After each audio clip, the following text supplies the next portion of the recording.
Les vieilles histoires de la Bible sont remplies de prédictions sur l'avenir. Encore aujourd'hui, certaines personnes croient que ces prophéties peuvent nous éclairer sur notre monde. Elles regardent les actualités et y voient des échos de ce que les prophètes ont dit il y a longtemps. C'est une façon de relier le passé au présent, de trouver un sens aux événements qui semblent aléatoires ou chaotiques. Ces croyants se réfèrent à des passages spécifiques de la Bible. Ils parlent de royaumes qui s'élèvent et s'effondrent, d'époques de paix et d'époques de guerre. Le monde est un endroit complexe, et ces prophéties offrent une façon de donner un sens à tout cela.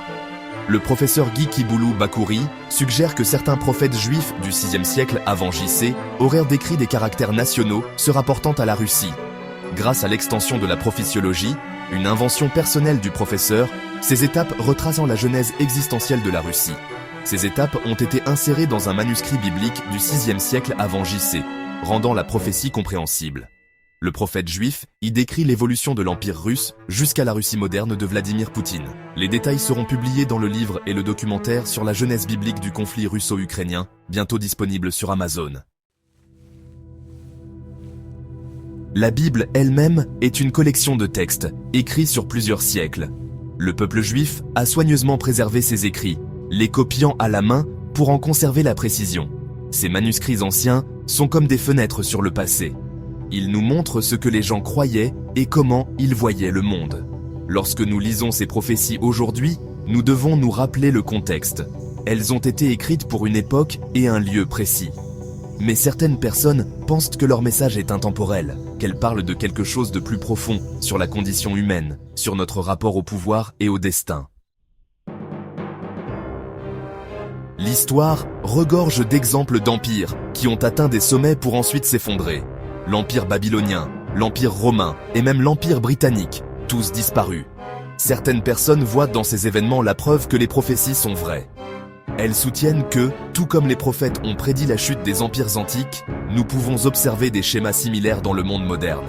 L'ascension et la chute des superpuissances, les alliances changeantes entre les nations, tout cela fait partie d'un plan plus vaste, disent-ils, un plan qui a été prévu il y a longtemps. En fait, certains prophètes juifs vivant à des siècles très antérieurs avant J.C. auraient été en contact avec la providence divine qui leur communiqua, au travers des visions divines, l'apogée de certaines puissances modernes ainsi que leur naissance, leur apogée et leur décadence. Cependant, si l'on considère la formation de l'État russe, on peut dire que la Russie kievienne, qui est considérée comme l'ancêtre de la Russie moderne, a été fondée au IXe siècle.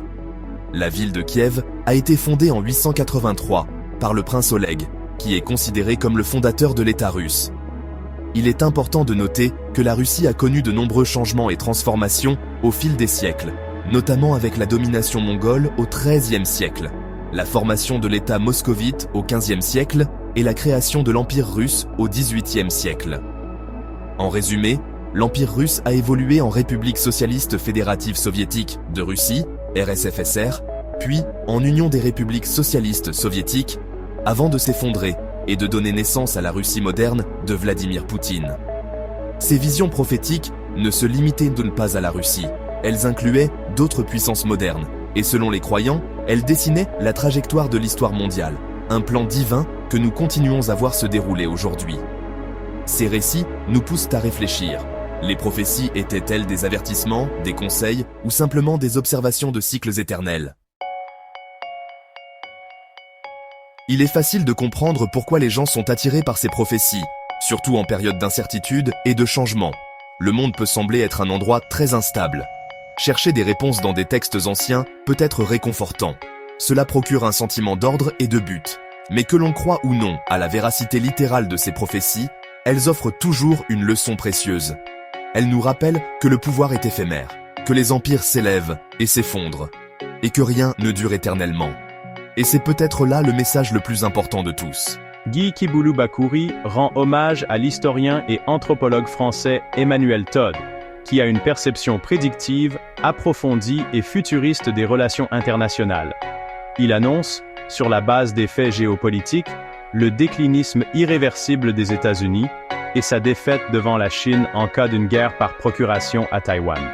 De même, Alexis de Tocqueville, qui avait lui aussi une perception prédictive des questions d'actualité internationale, annonçait la montée en superpuissance mondiale des États-Unis et de l'Union soviétique au XXe siècle. Ces thèses rencontrent l'approbation du professeur Guy Kiboulou-Bakouri, des idées qu'il développe dans son livre et documentaire sur la genèse biblique du conflit russo-ukrainien.